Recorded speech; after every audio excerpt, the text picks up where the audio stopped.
que eres nos hace grandes. Fin de espacio promocional y publicitario. Este programa se transmite por Exa FM y Democracia AM. Mírelo en YouTube por Democracia TV. En Twitter somos Democracia S. 8:10.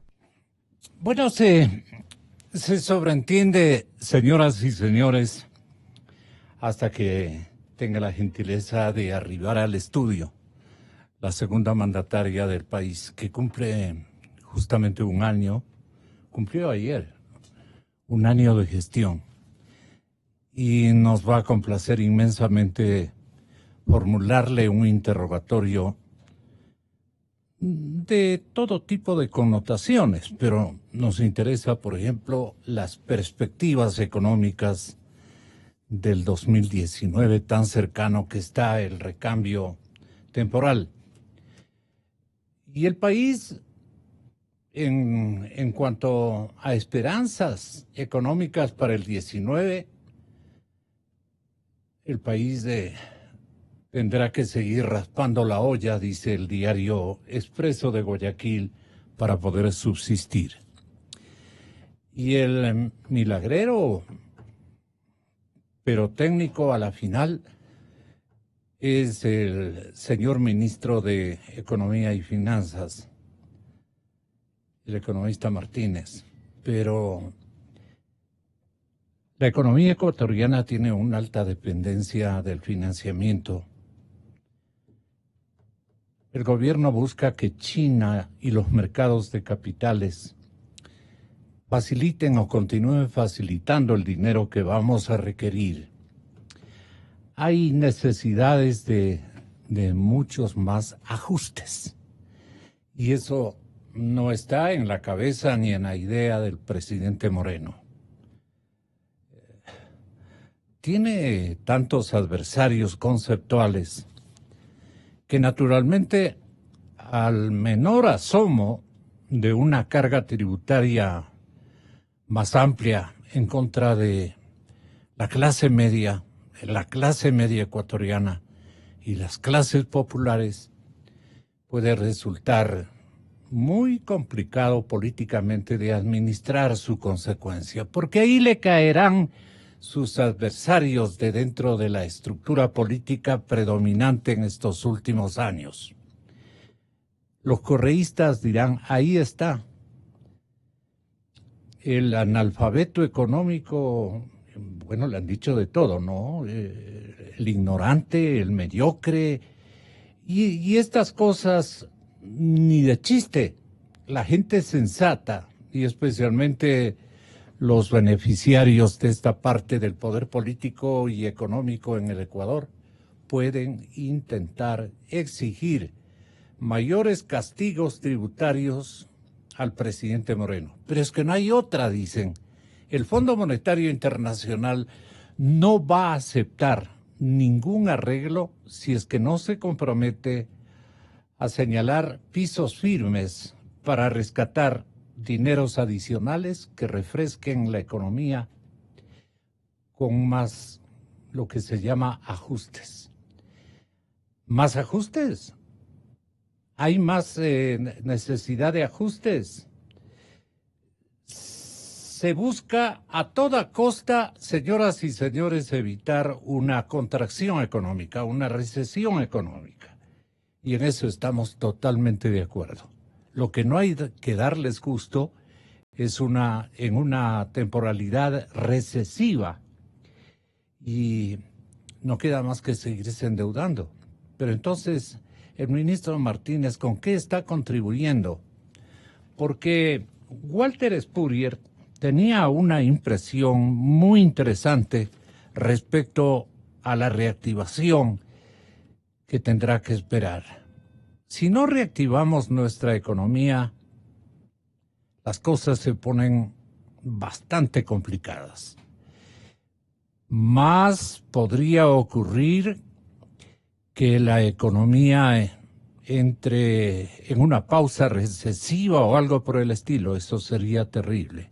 Entonces, ¿qué propone, digamos, Walter Spurrier? Armar un esquema de competitividad y armando un esquema de competitividad están afuera más impuestos. No se puede reactivar una economía con más impuestos. Una economía competitiva debe nutrirse de escenarios más competitivos, con menos ajustes, con más tranquilidad para los estamentos productivos. Pero los estamentos productivos y el empresariado ecuatoriano también debe entender que mucho más podría resultar el costo de una contracción económica que ellos ceder también parte de sus utilidades a pretexto de que no se dan las condiciones de estabilidad económica, de empuje, de parte de reglas de juego del gobierno para que ellos inviertan más. No, señores, este es el momento del empresariado ecuatoriano, de todos nosotros, los que tenemos 10, 15, en mi caso, 20 trabajadores. 20 trabajos damos aquí. ¿Cuántos da usted? Yo doy 3, yo doy 4, yo doy 100, necesitamos de su empeño. La reactivación no puede hacerse esperar tanto tiempo. Requerimos del apoyo empresarial como país. Entonces, Walter Spurrier dice, hay que atraer divisas que no sean por deuda pública. Aquí hay una buena solución. Hay que atraer divisas que no sean por deuda pública. Porque el otro no es chiste, pues. Más deuda, más deuda, más deuda. Hemos arribado ya, entiendo que a 60,000 millones. Ayer daban un dato, caballero. Un dato sumando la deuda casi llegaba a 60,000 millones de dólares. Sí, por ahí tenemos ese dato que podríamos revisar. Yo haciendo un poquito de tiempo hasta que llegue nuestra segunda mandataria. Bueno, ¿y cómo podemos competir mejor? Las autoridades están trabajando en ello, pero los resultados no son de un día para el otro. La ley de fomento productivo otorga beneficios tributarios a quienes intervienen inviertan, digamos, en los próximos 24 meses. Son hasta excesivamente generosos, pero la ventana para aprovecharlos es sumamente estrecha y hay una urgencia de atraer capitales. ¿Cómo hacemos? Paralelamente se busca mejorar el clima regulatorio, simplificándolo y desmantelar la maquinaria de corrupción montada por el gobierno de Correa. También mediante la ley de fomento se deja sin efecto una disposición del Servicio de Rentas Internas que desalentaba la deuda privada. Vicepresidenta, bienvenida. Muy bueno. El ministro de Hidrocarburos se maneja en varios frentes para aumentar la producción petrolera. ¿Cuánto habría que aumentar en producción petrolera? Por lo menos unos 50,000 barriles. Y créanme, señoras y señores, que Carlos Pérez, el secretario de Estado en el sector hidrocarburífero, especialmente en el sector energético, lo va a conseguir. Está dando unos pasos fantásticos. Lo va a conseguir.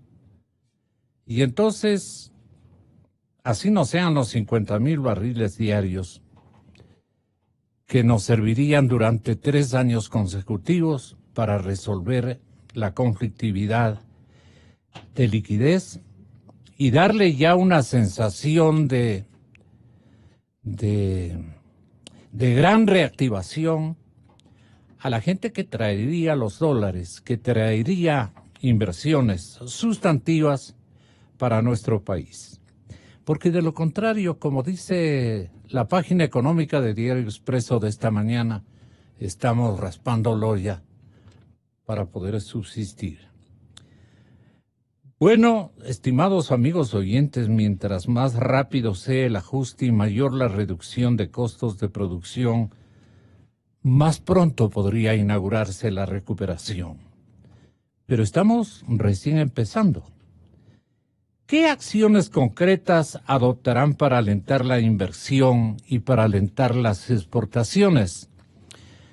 Se pregunta y nos pregunta Walter Spurrier, pero no da la respuesta, simplemente la deja como pregunta.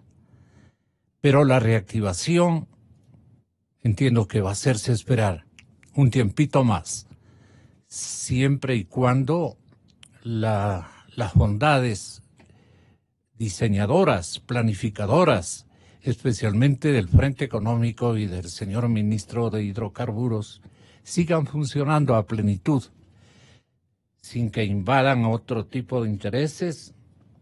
Las prioridades que este momento en materia económica deben alimentar a las perspectivas del año próximo, del año 2019, para no estar raspando la olla. Y allí, vicepresidenta, muchas gracias por haber aceptado nuestra invitación, es un honor. Aprovechando el buen ánimo que prima en usted por el cumplimiento de prácticamente de un cuarto de tiempo, de periodo. Estamos muy gustosos de recibirla. Y bueno, este año para usted, ¿qué ha significado, vicepresidenta? En realidad no sé por dónde comenzar, pero comencemos por allí. ¿Qué ha significado para usted en su realización personal? Muy buenos días, vicepresidenta. Bienvenida. Sí, muchas gracias por la invitación. Un saludo a la audiencia de este importante programa y de este medio. Sin dudas ha sido un año de importantes retos, de grandes desafíos y de un trabajo exhaustivo. Primero, como ustedes conocerán, el día de mañana, 4 de octubre, se cumple un año desde el encargo del presidente de la República en esos 3 primeros meses hasta el 6 de enero, que fue la posesión ya formal siguiendo el procedimiento que establece la Constitución para la designación por parte de la Asamblea Nacional ya como vicepresidenta constitucional de la República. En estos 3 primeros meses iniciales de gestión que me encargaron una responsabilidad enorme, sin dudas un gran desafío, como joven, como mujer, como política, evidentemente lo asumí con total responsabilidad. El liderar el proceso, el de seguimiento y de coordinación interinstitucional para el impulso del proceso de consulta popular fue un gran desafío. Creo que los resultados están a la vista. Fue una consulta ciudadana en donde la participación activa y efectiva de la gente dio como resultado el que esas preguntas que respondían no solo a un proceso de diálogo impulsado por nuestro presidente Lenín Moreno, sino a demandas que nacían desde los distintos sectores de la sociedad. Eso se vio reflejado en un mayoritario respaldo a la propuesta del sí, que ganó de forma contundente. Luego de aquello viene la fase de implementación, que también por delegación del presidente de la República, de acuerdo al decreto 333, me encargó como una de las principales responsabilidades, no solo velar por su aplicación, por su implementación, por las acciones que se debían tomar también desde el Ejecutivo, enviar el proyecto de ley derogatoria a la ley de plusvalía, la articulación, por ejemplo, y desde el Ejecutivo, a través del decreto que conformó la Comisión Técnica para elaborar el informe y su aplicación correcta de la pregunta 7 respecto al tema del Yasuní, etcétera, las ternas para la conformación del Consejo de Participación Transitorio, que también fue resultado de ese impulso que el presidente Lenín Moreno le da al diálogo y a la participación de la gente. Yo creo que esto, en términos generales, en esta primera fase de un encargo que, insisto, a partir del 6 de marzo, tiene importantes funciones. Más allá del proceso de consulta popular, el presidir el Comité para la Reconstrucción y Reactivación Económica y Productiva de las provincias afectadas por el terremoto, así como el presidir el Comité para el fortalecimiento de la economía popular y solidaria, que es fundamental. Y usted hacía algunas reflexiones respecto a la perspectiva económica que se tiene como país, y definitivamente el gobierno nacional también le apuesta a este sector, que es clave para la reactivación económica y productiva. Sepan que más del 64%. Sí. Y adicional, ¿Qué ha sido un poco para usted lo más complejo? Y un poco para complementar y que la ciudadanía conozca las funciones, además de las que he mencionado: reconstrucción, economía popular y solidaria, la articulación para fortalecer el sistema de seguridad social y la coordinación desde el Ejecutivo. Pero son tres ejes importantes. El IES asoma quebrado cuando usted es la principal responsable, y por propio gusto usted le pidió al señor presidente que le encargue la institución más importante de la seguridad social del pueblo ecuatoriano, y nos dicen que las cuentas están bastante complicadas. Asoman a una crisis en el IES por tanto abuso a sus rentas, por tanta indelicadeza con los recursos ajenos de parte de los gobiernos de su mismo movimiento. Perdone que tenga que preguntarle aquello. Sí, a ver, primero una aclaración: uno no ha pedido estas funciones. El presidente ha confiado en que estos temas que son medulares para la gestión gubernamental, me la encargó por la confianza, porque considera que hay la capacidad para liderar estos procesos. Definitivamente lo que ocurra con el IES se va a aportar desde esta importante coordinación, pero por supuesto que la gestión del IES tiene su canal directo y su línea de acción, sobre todo en las instancias desconcentradas. ¿Y cuál es el diagnóstico que usted tiene del IES? Y por supuesto que en el tema del IES hay tres ejes fundamentales de acción para el fortalecimiento del sector. Bajo ningún punto de vista lo que ocurra o lo que pueda ocurrir en el IES puede depender de una persona. Hay arrastres de décadas, de años, hay temas que son complejos y que demandan también, como todos los sistemas de seguridad social en el planeta, de una revisión periódica de ajuste para lograr su sostenibilidad. Y es precisamente esos tres elementos medulares en la hoja de ruta. Primero, la transparencia, la sostenibilidad del sistema y la garantía de derechos. Creo que esos tres son los aspectos centrales de una adecuada coordinación. Y dentro de la transparencia, una de las principales acciones que, en coordinación con el presidente del Consejo Directivo del IES, que es Manolo Rodas, se planteó fue precisamente transparentar, publicar, que la gente conozca, que los afiliados y jubilados conozcan, por ejemplo, los estudios actuariales respecto al tema del Fondo de Salud, que es importante porque ya anuncia una alerta compleja respecto a lo que puede ocurrir en el 2019. Y para ello es importante también indicar que los estudios actuariales, por ejemplo, respecto al tema de pensiones, que están siendo revisados ahora por actuarios que se corresponden o que forman parte de la ESPOL, de la ESPE, de la Flaxo y de la Universidad de Cuenca, para un trabajo absolutamente serio, un trabajo responsable, que entienda que el diagnóstico de la situación financiera del IES tiene que basarse no en posturas antojadizas, sino efectivamente con datos técnicos que permitan eventualmente ver qué mecanismo se tiene para garantizar su sostenibilidad. Yo aquí, y quizás si me perdona, un poquito profundizar en este sentido. Pero que nos diga cuáles alertas se han encendido. Bueno, solo para que tengan una idea, la garantía de derechos siempre va de la mano de recursos. 200 millones de dólares le cuesta al sistema de seguridad social, por ejemplo, el financiar las atenciones de salud de todos nuestros hijos e hijas menores de 18 años. Salen 200 millones de dólares de atención y no ingresa absolutamente nada. Esto me parece que es importante comprender para entender la real dimensión de todas las aristas. Pero obviamente hay fondos que son absolutamente superavitarios y que funcionan de forma adecuada.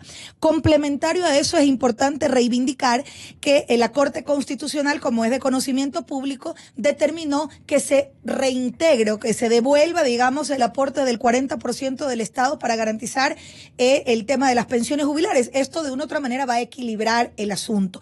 Y está en un proceso de auditoría. Que ha habido también una faceta inoperante en búsqueda de recursos para la institución y una faceta demagógica en comprometimiento político de su mismo movimiento macro en todas las etapas de estos gobiernos de la Revolución Ciudadana. Prácticamente con poquito de complicidad, bastante complicidad y demagogia, el IES está al borde del abismo. Yo no diría que está al borde del abismo, todo lo contrario. Yo creo que se están Vi tomando un libro ajustes. comprobado, sí. No sé qué libro, le digo de los datos oficiales, de los datos reales que se tienen. Todo sistema de seguridad social debe irse ajustando en el tiempo. Y hay algunas medidas que se están tomando, sobre todo casa adentro. Por ejemplo, optimizar los recursos. Cerca de $400 millones de ahorro en solo lo que va de este año es importante. Y eso no sacrificando, por ejemplo, profesionales de salud, que se han incorporado de forma sustancial para atender las demandas de salud. Demandas que siempre serán increcientes, demandas que siempre serán insuficientes. Demandas que siempre crecerán y serán insuficientes frente a la capacidad instalada, pero que se van haciendo ajustes precisamente para lograr garantizar esos derechos de los jubilados y los afiliados. Por ejemplo, el fondo relacionado con las pensiones del Seguro Social Campesino es importante y nuestro gobierno cumplió una vez más su palabra cuando el compromiso del presidente fue incrementar, como ha sido una legítima aspiración de los jubilados del Seguro Social Campesino. Ya hubo un incremento que fue producto de una propuesta de ley reformatoria a la Ley de Seguridad Social por parte del Ejecutivo, por parte del presidente, de incrementar de $65 a $100 las pensiones jubilares para el Seguro Social Campesino, beneficiando a cerca de 80,000 jubilados de este importante subsistema del IES. ¿Y qué es lo importante? Que desde julio ya ya se está aplicando aquello, pero con retroactivo desde enero. Pero lo importante también es, en esta acción fundamental para el fortalecimiento también del Seguro Social Campesino y el beneficio a los jubilados, que el incremento será anualmente en función de la remuneración mensual unificada. Es decir, va a haber un incremento automático en función de este tipo de aumentos. Y esto es importante porque refleja cuál es la decisión, no solo desde la perspectiva del gobierno, sino desde el propio IES, de fortalecer el sistema, garantizando derechos, no mermando profesionales de la salud para la adecuada atención, que siempre habrán desafíos pendientes por cumplir, pero sobre todo en un manejo absolutamente responsable de los procesos de inversión, por ejemplo, que desde los distintos fondos se dan para garantizar la sostenibilidad del sistema y obviamente iniciando estos procesos de auditoría para la ya conocida deuda del Estado que tiene con el Instituto Ecuatoriano de Seguridad Social, entendiendo que no pasa solo por un tema de voluntad, sino también de una situación económica desde el Estado ecuatoriano, desde las arcas fiscales complejas, pero sabiendo que hay una deuda pendiente que tiene que ser cubierta de acuerdo a los dictámenes que desde la propia Contraloría y organismos de control se han dado. Pero insisto, transparencia, sostenibilidad y derechos son los ejes orientadores en esta nueva etapa de la seguridad social. Y de toda la economía. Sin duda. De toda la economía. ¿Usted se ha sentido con muchas ganas de participar y protagonizar lo que han hecho exmandatarios en el estamento vicepresidencial? Muchos vicepresidentes han preferido monitorear confiadamente la parte de la economía. ¿Usted cómo se ha sentido con el manejo económico que han impulsado, como le digo, otros vicepresidentes, de una manera muy apegada al comprometimiento del jefe del Estado? El presidente Moreno no ha tenido mayores intervenciones, aparte de que su frente económico es el que ha logrado sustentar. La vicepresidenta de la República ha tenido también un rol muy significativo en este seguimiento de la parte económica del gobierno. Sobre todo de las funciones asignadas por encargo del presidente. El sector de la economía popular y solidaria, que como le empezaba a comentar, representa el 64% de la población económicamente activa que está vinculada a este sector. Y el gobierno nacional le apuesta a este sector de la economía. De hecho, nuestra propia Constitución refiere que el sistema económico en nuestro país es social social y solidario, y hacia allá apuntamos. Capacitación, acompañamiento y asistencia técnica y acceso a crédito productivo en mejores condiciones, superando las dificultades que tienen los emprendedores, las asociaciones y cooperativas para acceder a crédito productivo. Ese es uno de los grandes derroteros que tenemos desde el Comité para Fortalecer la EPS, que obviamente me honra en presidir. ¿Y qué es importante respecto a este tema? Cuando desde la banca pública y particularmente desde Ban Ecuador se han colocado en lo que va de la gestión del gobierno del presidente Lenín Moreno alrededor de 1.200 millones de dólares en créditos en los distintos programas, y fundamentalmente más del 50% corresponden a la gran minga nacional agropecuaria, beneficiando directamente sobre todo a los pequeños productores, a las asociaciones de producción agrícola y demás. Pero también, por ejemplo, sabiendo que desde la Corporación de Finanzas Populares y Solidarias, que es la CONAFIPS, como banca de segundo piso, se han colocado más de 220 millones de dólares al sector real de la economía popular y solidaria a través de las cooperativas de ahorro y crédito, que es el sector al que obviamente se nutre la economía popular y solidaria.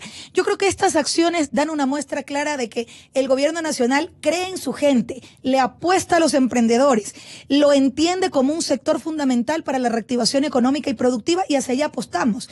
Yo creo que la articulación adecuada, el haber nutrido con la incorporación de nuevas carteras de Estado a este comité, como por ejemplo agricultura, acuacultura y pesca, turismo, que es fundamental, desde una visión de entender el desarrollo desde una perspectiva integral, y por supuesto, por ejemplo, el Ministerio de Transporte, que antes no formaban parte de este comité y que hoy lo robustecen para una adecuada articulación de la política pública, pero más allá de la articulación interinstitucional desde el Ejecutivo, sino también el lunes anterior firmamos un importante convenio, el lunes de la semana anterior, un importante convenio con los gobiernos autónomos descentralizados, con GOPE de los consejos provinciales, AME de los municipios y con AGOPARE de los gobiernos parroquiales, y se incorporó también la suscripción de este convenio, la Superintendencia de Economía Popular y Solidaria, una estrategia nacional de reactivación y fortalecimiento de la economía popular y solidaria que pueda aterrizar en los distintos niveles de gobierno y que por supuesto esté vinculada a otras funciones del Estado que tienen un rol de regulación y control, sí, pero hoy con una nueva visión para acompañar el proceso de mejora de las capacidades del sector de la economía popular y solidaria. Ahora, la parte macro, vicepresidenta, esa es la que nos está fallando. No tenemos seguras inversiones, planes macros que nos hagan pensar de que las cosas van a estar mejor en próximos tiempos. Vemos nosotros que hay conflictividades de pérdida de liquidez en la caja fiscal, ya se ha hecho una especie de costumbre, y los arbitrios en los que ustedes están pensando, digamos, consolidar la economía popular, no están ceñidos a ámbitos como alimentar las exportaciones, amplificar las exportaciones. Lo macro como que ha quedado en segundo lugar, y estamos dando buenos pasos, pero no certeramente con microesfuerzos que aluden a un desarrollo de iniciativas populares para su propio sostenimiento. Pero lo macro, ¿no cree usted que está bastante descuidado y que puede en un momento dado pasarnos la factura? Yo no coincido con esa visión, más bien yo creo que han habido muestras claras y, por ejemplo, una confianza de un sector privado responsable y comprometido con los objetivos nacionales y sobre todo con la reactivación económica, cuando hace un par de meses tuve la oportunidad también de participar. Lo lideraba obviamente nuestro presidente de la República en conjunto con el ministro Pablo Campana de Comercio Exterior, el ministro de Finanzas y demás, en la suscripción de convenios o de muestras de interés por el orden de los 9.000 millones de dólares para 9.500 millones de dólares para es una muestra de interés, va ligado a otros procesos, por ejemplo, la aprobación en la Asamblea que fue hace poco de la ley para el fomento de inversiones y la estabilidad fiscal, que precisamente incorpora mecanismos para desincentivar las importaciones, fomentar e impulsar con incentivos importantes las exportaciones y, por supuesto, garantizar la dolarización con algunos mecanismos importantes y algunos incentivos importantes, no solo para el sector de la economía popular y solidaria, sino para traer nuevas inversiones. Solo para poner un ejemplo, en un área que me corresponde directamente porque presido el Comité para la Reconstrucción de Manabí Esmeraldas, el saber que, por ejemplo,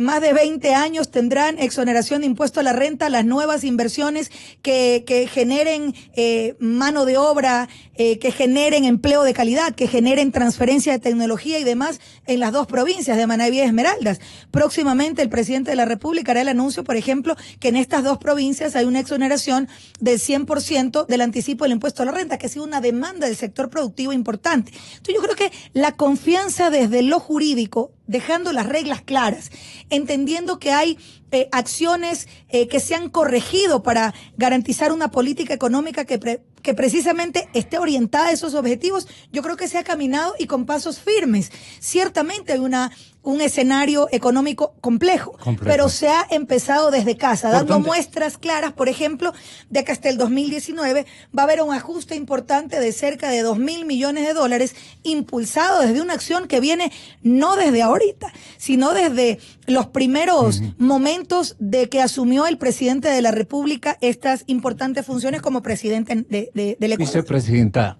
el gobierno está consciente de que el escenario para el Ecuador resulta complicado por la gran incidencia que este momento tiene el narcotráfico.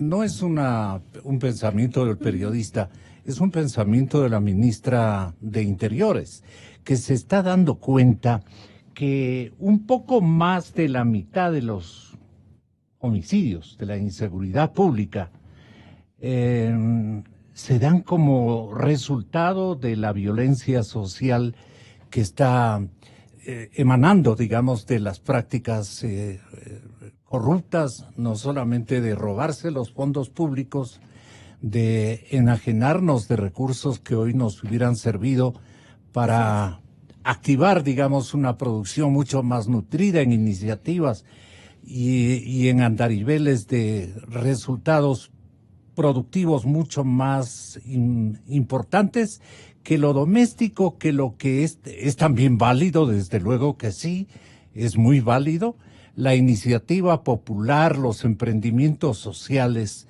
Qué buena nota que estén en el primer estamento esperanzador de un gobierno. Pero aquí se juegan, es decir, corrientes de recursos mucho más significativos. Y allí, en cambio, estamos siempre, como dice el titular, raspando la olla. Vamos a estar en un estado de tensión financiera permanentemente. De esto han hablado ustedes, los dos mandatarios. ¿Qué más se puede hacer y qué pasos más congruentes para el desarrollo, digamos, de nuestros grandes emblemas de ventas al exterior y de incorporación, por ejemplo, de ámbitos hidrocarburíferos y mineros, lo suficientemente significativos e importantes que atraigan divisas, que repleten, digamos, la situación de necesidad económica que tiene en lo macro nuestra institución nacional? Bueno, y definitivamente, insistir, el fomento de las inversiones, el dejar las cuentas claras y las reglas claras para efectivamente que puedan ver al Ecuador como un destino para sus inversiones, y yo creo que ha habido muestras importantes de aquellas. Los recientes convenios que se firmaron con el emir de Qatar, creo que es una muestra clara de aquello, así como las distintas ruedas de negocios que tanto en el Ecuador como en el exterior, impulsadas desde el Ministerio de Comercio Exterior, se han dado. Yo creo que con resultados importantes y alentadores, porque vemos que existen muchos inversores que confían en el país y que creen que hay una nueva etapa en donde sus inversiones probablemente puedan tener mayores garantías. Eso lo han manifestado. Yo creo que eso es una muestra clara. Pero también haciendo un ejercicio responsable de la optimización de los recursos públicos, de que cada dólar invertido debe no solo tener una incidencia directa en la gente, en lo que se necesita, en los programas programas prioritarios para nuestro gobierno y nuestro plan de desarrollo, como por ejemplo Agua para Todos, que a pesar de ser competencias municipales, ya el gobierno desde este programa emblemático ha colocado más de 265 millones de dólares para apoyar a 68 proyectos de 63 municipios en 11 provincias, porque entendemos el desarrollo desde una perspectiva integral. Es decir, no podemos entender el desarrollo, el progreso de nuestro país si es que todavía hay sectores de la sociedad, hay comunidades, hay pueblos, hay cantones en donde el agua segura no llega. Entonces, ¿cómo garantizar el derecho a la salud? ¿Cómo disminuir drásticamente los índices de desnutrición crónica infantil si no apoyamos a los gobiernos autónomos descentralizados que para nosotros son claves en este objetivo de desarrollo? Pero también el ajuste importante, como mencionaba, hasta el 2019, más de 2.000 millones de dólares de ajuste, no tocando sectores sensibles que para el gobierno nacional son intocables y son una prioridad, como salud, como educación, como la atención a nuestra primera infancia.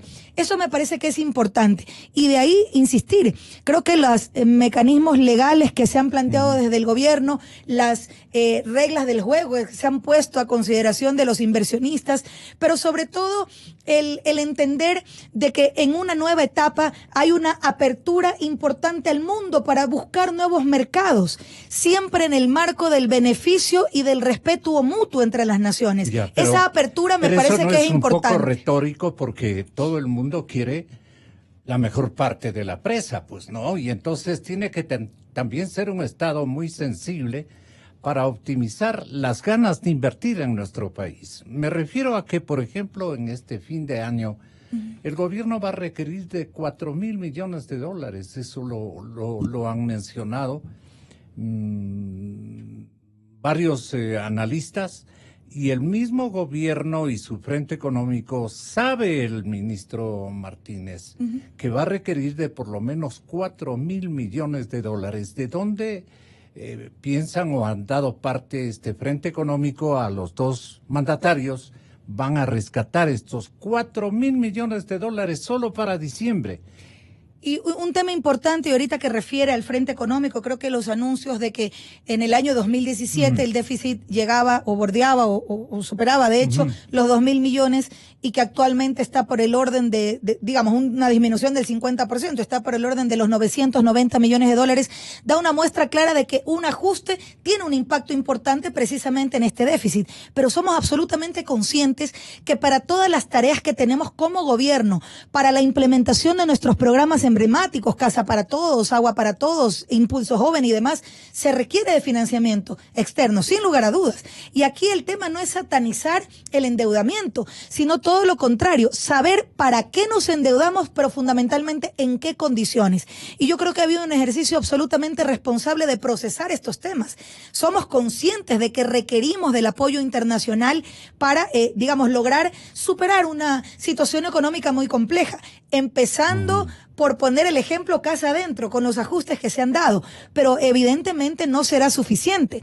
Las medidas económicas, la eliminación del subsidio a la gasolina súper, que fundamentalmente la consumen vehículos de alta gama, el haber optimizado también el diésel industrial, definitivamente son medidas, a más del ajuste importante en el sector público, fusión de entidades, de ministerios, repensar algunas empresas públicas y demás. Me parece que son elementos importantes que van orientados a ese objetivo. Usted ha contribuido conceptualmente por una búsqueda de más dimensión de divisas y de inversiones, con alguna propuesta fija, como han hecho otros vicepresidentes, al señor presidente Moreno. Bueno, casualmente estamos próximos, estamos ajustando algunos detalles de la agenda que esperamos tener, ojalá a finales del mes de octubre. Estamos ajustando algunos temas para, por ejemplo, firmar un importante convenio con el fondo Neftan de 450 millones de dólares para invertir a través de un mecanismo de empresa mixta con la empresa pública del agua, ¿sí? Para temas de riego, pero que van directamente vinculados al sector agropecuario, que directamente también tiene una relación con el sector de la economía popular y solidaria. Solo como para poner un ejemplo de algunas iniciativas que también estamos viendo para contribuir a esto que es una causa nacional, más allá de la causa y de la responsabilidad que tenemos como gobierno nacional. El financiamiento del agua.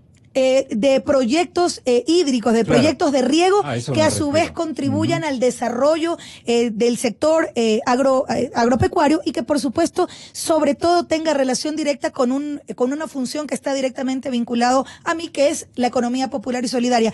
Porque aquí es importante comprender... Para usted es una pasión la economía popular y solidaria, y entiendo que también es una obsesión para el presidente de la República. Pero yo le estoy hablando de el interés que cobren empresas de gran envergadura en planteamientos de colaboración financiera y productiva con nuestro gobierno desde el lado del exterior. Es decir, no solamente entidades, organismos, sino también asegurar no solamente quién nos preste el dinero, sino quién nos genere iniciativas macros para robustecer el ingreso de divisas al Ecuador. Esto es lo que más se necesita, porque del FIO no vamos a poder vivir todo el tiempo. Algún momento nos va a hacer falta recursos para poder sufragar esas necesidades, y es lo que a mí me asusta un poco, no estar actuando con la dimensión que requiere de preocupación y búsqueda de inversiones el gobierno actual. Yo no creo que deba de preocuparse, estimado Gonzalo, bajo ningún punto de vista. Creo que los esfuerzos que se están haciendo para ese objetivo están a la vista, digamos, son palpables.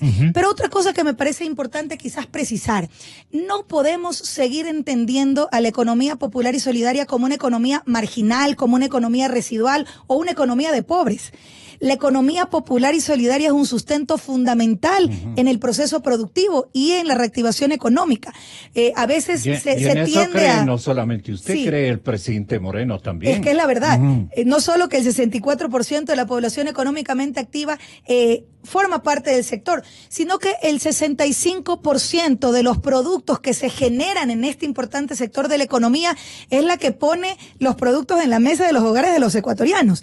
Parte de esta agenda que tendré en España, y estamos ajustando las fechas, es precisamente visitar las experiencias importantes que la economía popular y solidaria, con los conceptos claros del cooperativismo, de la solidaridad y de la complementariedad, por ejemplo en Mondragón. En Mondragón es fundamental el ejemplo que tiene de esa visión de entender a las cooperativas, al cooperativismo como un sector clave en el desarrollo del país es fundamental.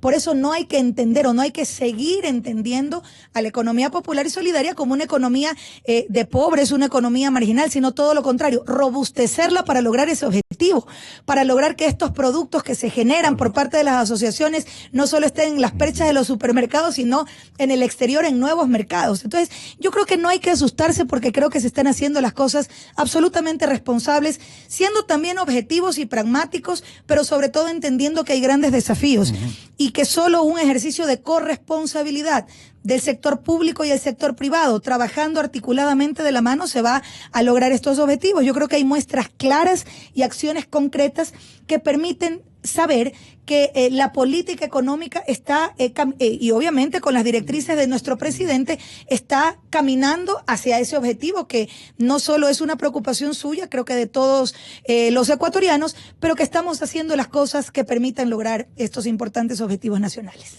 Ahora, las inversiones que se requieren con tanta cuantía por delante para mes de diciembre, ¿por dónde van a salir esos recursos?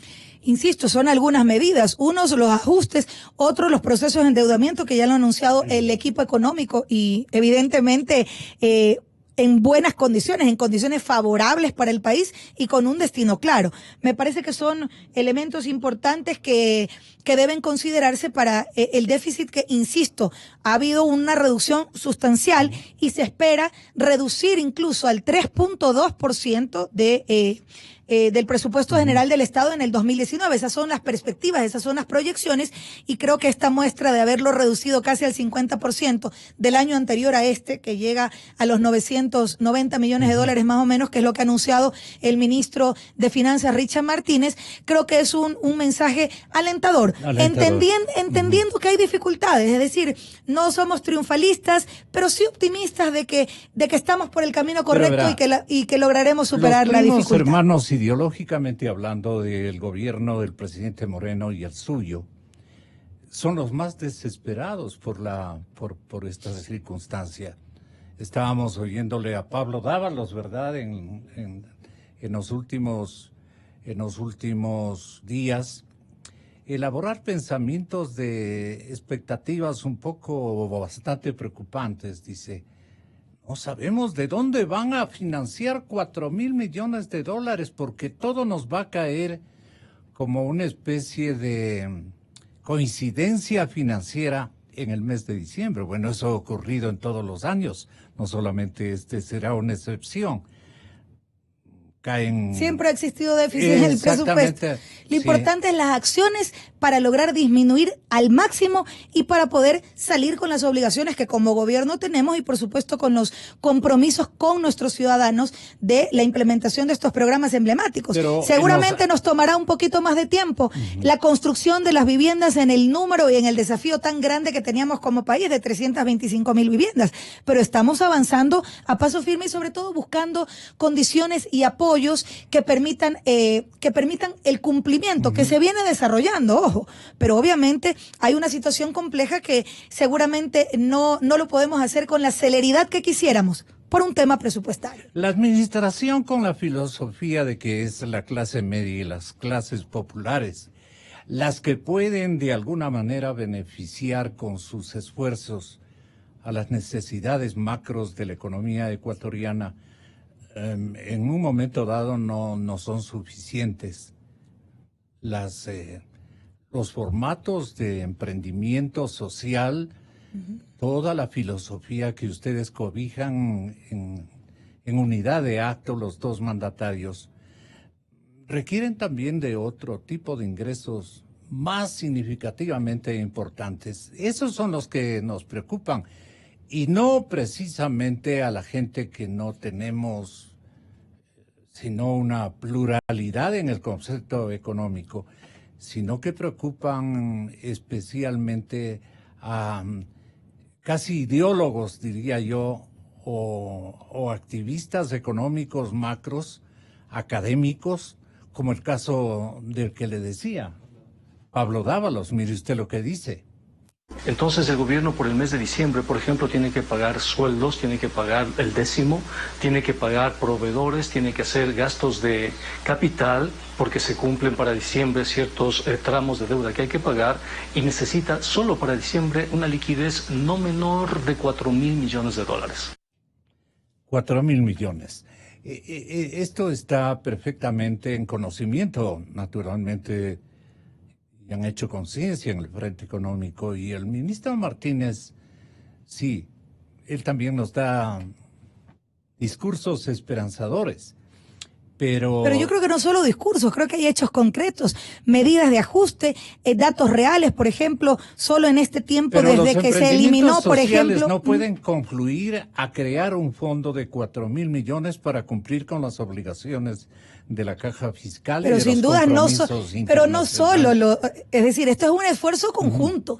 El sector productivo, el sector privado que cree en los objetivos nacionales, que no solo está viendo su parcela, sino que está viendo el bosque y el interés nacional, y que de eso yo creo y con mucho orgullo que son la inmensa mayoría. Fracasan ellos. Y por si acaso no solo hemos tenido la apertura de escuchar a Pablo Dávalos y a todos los ortodoxos y heterodoxos, es decir, a las dos visiones. Ha habido la apertura para escuchar, seguramente existieron algunos criterios importantes de uno y otro lado que motivaron a tomar las decisiones que el presidente de la República tomó, pero siempre pensando en el interés nacional, insisto, y hay visiones, seguramente en algunas no coincidiremos, en otras habrán elementos de consenso, pero lo importante es entender que hay muestras claras de ella. Yo creo que no es ni justo y probablemente quizás La no evolución suficientemente... ha sido virtuosa la evolución de la economía popular. El recetario, digamos, de este tipo de iniciativas está dando buenos resultados, halagüeños resultados, pero la parte macro financieramente es la que mantiene en perspectiva de preocupación algunos sectores. Pero insistir. Allí, por ejemplo, su mensaje al empresariado ecuatoriano, que es el que más exige, el que más perdones ha registrado en los últimos tiempos, ¿no? Remisiones y todo lo demás. Invitarlos a un ejercicio de corresponsabilidad. Yo creo que en eso ha sido claro el gobierno, la articulación sector público y sector privado, Correcto. Un sector privado consecuente y sobre todo entendiendo de la necesidad de trabajar en conjunto y articuladamente. Creo que una muestra clara del apoyo al sector privado son algunos incentivos que nacen precisamente de sus demandas, pero que están en la línea de los objetivos nacionales. Insisto, la invitación permanente está a articular acciones, a trabajar en conjunto por objetivos nacionales que nos cobijan a todos. Sabemos que hay una situación muy difícil en lo económico, pero estamos haciendo...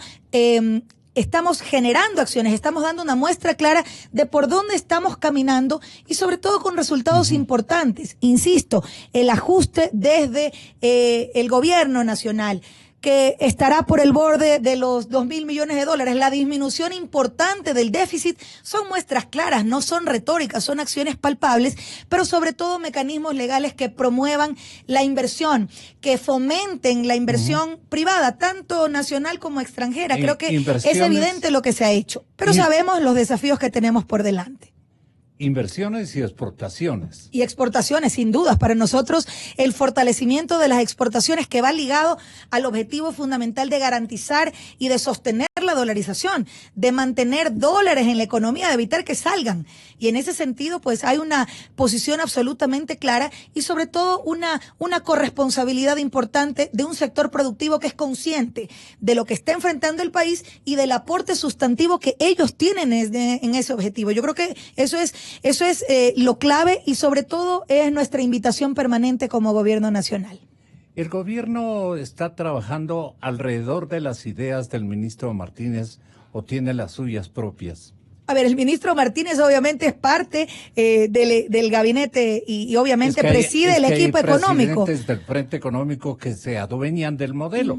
Entonces yo le estoy preguntando. Y obviamente la política económica, así como la política internacional y demás, sin dudas tiene una orientación e instrucción clara del propio presidente. ¿Cuáles son nuestras prioridades? ¿Cuáles son esas líneas rojas que no se pueden cruzar? ¿Cuáles son las defensas y los blindajes, por ejemplo, del sector social que se deben hacer? Sobre esas líneas base que pone obviamente nuestro presidente Lenín Moreno, el equipo económico trabaja en los mejores mecanismos y obviamente las decisiones son aprobadas y validadas no solo por el Buró Económico, sino finalmente por el propio compañero presidente. ¿Qué le pareció a usted el comprometimiento o digamos las señales que nos emanó el señor secretario de la presidencia, Juan Sebastián Roldán, en las últimas horas? Hace 2 semanas arrancaron empresas de España, Estados Unidos e Inglaterra la revisión de los 5 proyectos que el presidente de la República pidió al secretario de Naciones Unidas hace un año, que comiencen a revisarse para revisar si es que aquellos tienen sobreprecios o algún tipo de viso de corrupción. Los 5 proyectos llegan a un monto de 5.042 millones de dólares. El resultado de esta investigación se irá entregando entre 60 y 90 días. Porque no queremos que tengan ninguna relación con nadie, con ningún actor político en el país. Que lo hagan independientemente, que Naciones Unidas pase la información y que a partir de eso ojalá no solamente sepamos cuáles son los problemas que se dieron al respecto de mal manejo económico, sino que subsanemos los problemas técnicos que muchas de estas obras tienen. Estas son empresas que van a auditar específicamente los 5 proyectos que les comenté inicialmente. Son otras las empresas que van a revisar la ruta del dinero. ¿Usted cree que están preocupados en algunos lares de la Revolución Ciudadana por esta dedicación que están ustedes realizando a buscar dónde puede estar el dinero que se robaron? A ver, yo creo que esta es una... En estos proyectos que acaba de aludir. Esta es una impronta del gobierno nacional. La lucha frontal a la corrupción fue un anuncio inicial, incluso desde la época de campaña del presidente Lenín Moreno, de la cirugía mayor a la corrupción y de pedir el apoyo a las Naciones Unidas, por ejemplo, para emprender todos estos mecanismos que permitan no solo detectar estos procesos que han sido manejados de forma irregular o determinar las responsabilidades del caso, no solo con una independencia de funciones del Estado para hacer el trabajo como corresponde, corregir los errores que haya que corregir, pero sobre todo establecer las responsabilidades. Cuando son recursos públicos son sagrados y si es que se han manejado de forma incorrecta, no apegada a la ética, obviamente hay que responder por eso y las personas responsables tienen que hacerlo. Yo creo que este anuncio responde a una directriz del presidente de la República que ha sido desde hace mucho tiempo, desde el inicio del gobierno, una instrucción clara. La lucha frontal a la corrupción, poner en manos de las autoridades de control, respetando la independencia de funciones, sin perseguir a nadie, pero tampoco encubriendo a nadie. Yo creo que esa es una característica de quienes estamos en este proceso, de quienes estamos hoy con a la cabeza con nuestro presidente Lenín Moreno, que tiene una línea clara de devolverle la ética a la política y, por supuesto, de combatir la corrupción que ha permeado los distintos niveles, pero que no solo es en el sector público, sino también en el sector privado. Si teníamos la iniciativa al comienzo, digamos en el segundo trimestre del año que acaban de cumplir esta antevíspera, ustedes al frente del país, del comando del país, de la dirección del país, ¿habrían tomado esta iniciativa que recién toman al año de estar en ejercicio?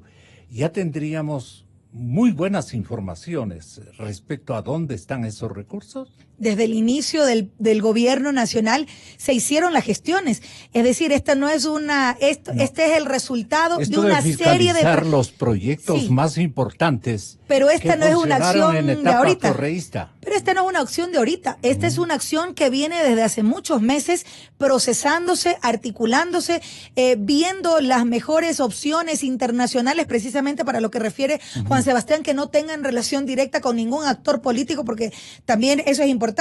Sacar y quitar del debate público y del compromiso ciudadano de la lucha frontal a la corrupción el discurso y el interés político partidario que determinados actores políticos puedan tener y sobre todo de cara a un proceso electoral que se avecina. A mí me parece que lo de fondo y lo responsable es lo que está haciendo el gobierno nacional, impulsando este tipo de iniciativas que, insisto, son el resultado de meses de trabajo, no de ahora, sino desde hace mucho tiempo. ¿Han requerido de un año para tomar este tipo de decisiones? Lo que pasa es que no es aislada. Empresas. Pero no es aislada y ya se ha venido procesando no solo en las entidades de control. Pero sin resultados, ¿no? ¿Y eso es una falla del sistema jurisdiccional? Seguramente. Yo creo que la presentación, por ejemplo, como iniciativa del presidente de la República de enviar esta ley anticorrupción, esta ley para tener mecanismos que permitan... 8 meses allí estancada. ¿Por qué usted como vicepresidenta de la República, entre damas, no exija, pues no, pero sí llamarle la atención de alguna manera a la señora presidenta del Parlamento a que le ponga en el primer punto del orden del día esta ley enviada por el señor presidente de la República? ¿A qué juegan? Entonces hay una especie de polarización en los tiempos de una autoinvestigación, de una autofiscalización, que debe mover este momento a que ustedes exijan. A ver, señores fiscalizadores del Parlamento ecuatoriano, ustedes no tienen por qué oponerse, digamos, a esta nuestra iniciativa del binomio que estamos comandando a la nación ecuatoriana, y hágame el favor, yo no he aceptado el otro proyecto, pero le envío del presidente. Yo no le he oído a usted incitarle o exigirle, porque usted está en ese derecho, es nuestra segunda mandataria. Sí, lamento, seguramente hay muchas cosas que no ha escuchado de mí, que seguramente se ha enterado por algunas, por las redes sociales o algunos memes, pero siempre es importante Eso me parece que es un ejercicio responsable. Me parece que es importante comprender que siempre hay una coordinación y una articulación, no solo desde el buró político, de la cual, obviamente, respetando la independencia de funciones del Estado, esa relación desde el Ejecutivo con la Asamblea Nacional para el impulso de aquella agenda legislativa que es de interés del gobierno nacional en función del programa de gobierno que fue aprobado mayoritariamente por la gente en las urnas. Tenga la seguridad que esta es una de las principales temas. A que sea la presidenta del Parlamento a la que hoy ostenta esa función, pero ella no les da la hora, digamos, en una necesidad vital para ustedes de demostrar de que en realidad ustedes quieren fiscalizar la etapa anterior. Hay una adecuada coordinación, y tenga la seguridad que siguiendo los procesos y los tiempos legislativos, porque eso también es importante comprenderlo y entender también la composición de la Asamblea Nacional.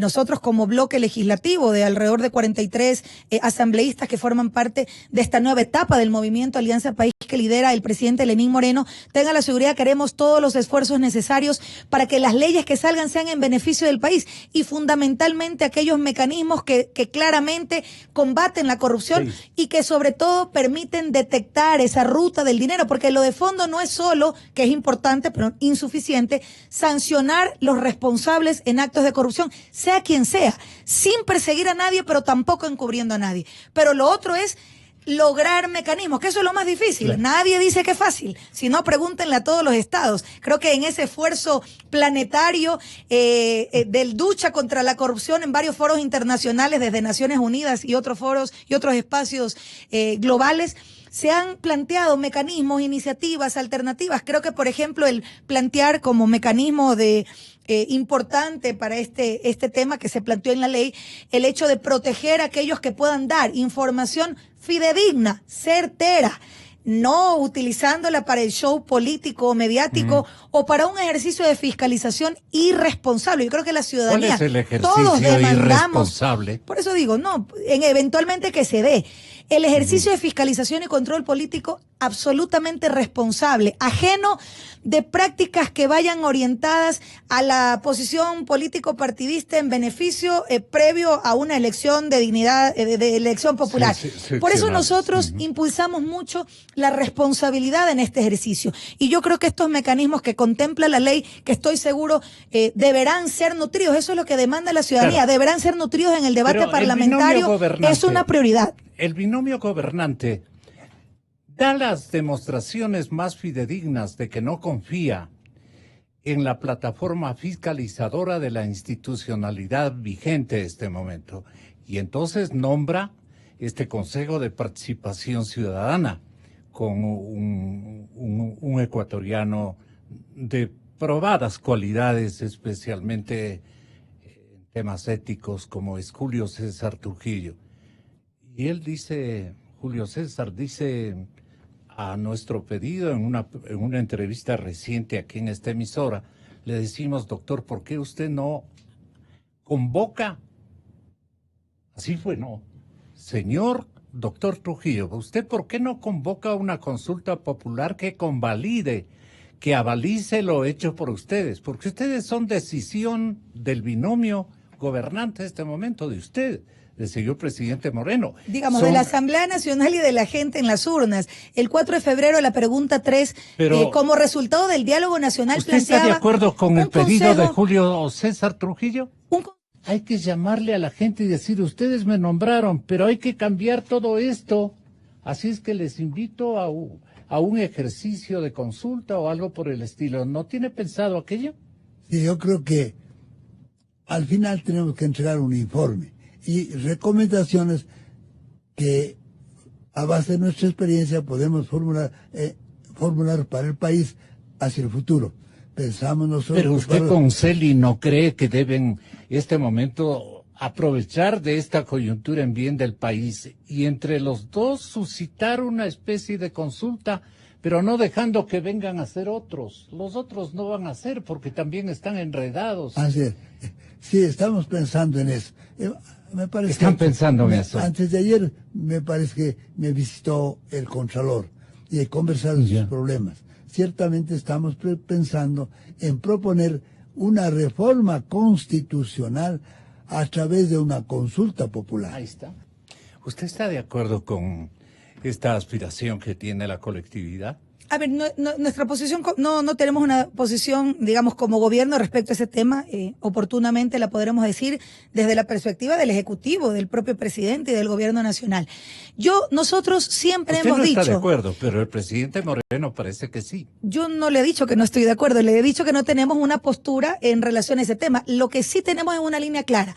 Se preguntará tantas y cuantas veces sea necesaria a la gente sobre temas de interés nacional. Nosotros siempre, como demócratas convencidos, siempre estaremos de acuerdo en cualquier proceso que permita, en temas relevantes y que obviamente respondan a las demandas de la gente, de ser consultados en las urnas. Eso, en un ejercicio democrático, sin dudas estamos de acuerdo. Pero en este tema puntual que usted refiere, insisto, este es mi criterio general.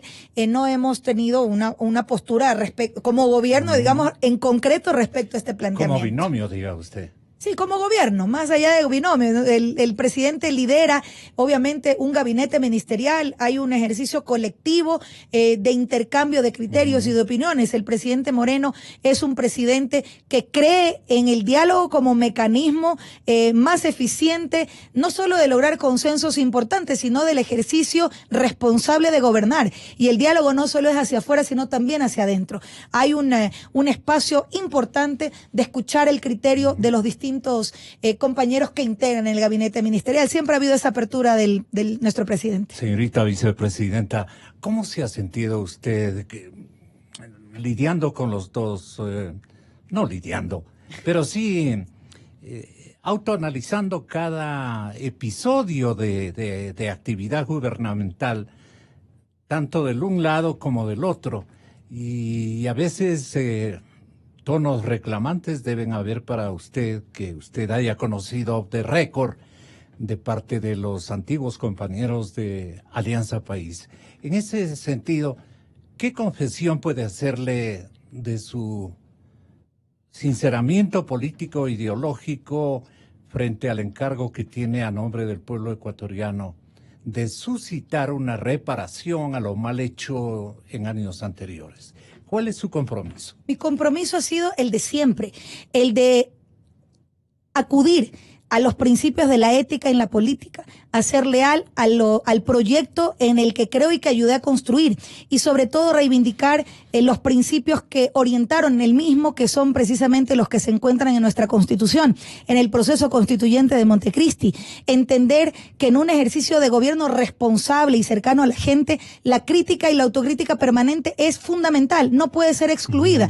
Y probablemente este es uno de los elementos que distanciaron algunas posturas de las que actualmente tenemos, y siempre en una sola línea. Yo creo que aquí al interior del gobierno no hay dos líneas, hay una sola línea, que es el de bienestar del pueblo ecuatoriano, el del fortalecimiento de la democracia, el de lograr el desarrollo bien entendido de la gente, y esa es una sola línea, la línea del gobierno de todos que dirige nuestro presidente Lenín Moreno, con el cual estamos absolutamente coincidentes en estos objetivos, pero sobre todo en un espacio de diálogo permanente que siempre tiene a la crítica y a la autocrítica como esa herramienta indispensable para mejorar, para proyectarse hacia el futuro, y sobre todo para nunca perder la sintonía con la gente, con los ciudadanos, que finalmente es a quienes nos debemos. Me parece bien.